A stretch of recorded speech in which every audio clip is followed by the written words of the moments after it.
Welcome to That's Greek to Me. Our word for today is Ephesus. Dear friends, Erene Humin, peace be with you. This is Father Joel Camaya, Salesian of Don Bosco, and welcome to That's Greek to Me. Our word for today is Ephesus.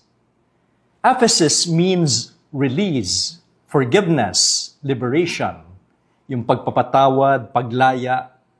And at its core, it refers to letting go, whether of debts, sins, or captives.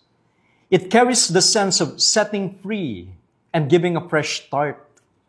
That is why the Septuagint uses Ephesus to describe the Jubilee year, a time when slaves were freed, debts were canceled, and the land returned. That's from Leviticus chapter 25, verse 10. Kaya ito, yung Jubileo, Jubilee, it was literally a year of release. For example, in Leviticus chapter 25, verse 10, and we take it also from the Septuagint, aside from the Hebrew text, it says, "You shall declare liberty, aphesin, in the land for all its inhabitants." Our translation is, "You shall proclaim liberty in the land for all its inhabitants. It shall be a jubilee for you." And from this word, we get English terms like forgiveness, pagpapatawad, release, paglaya.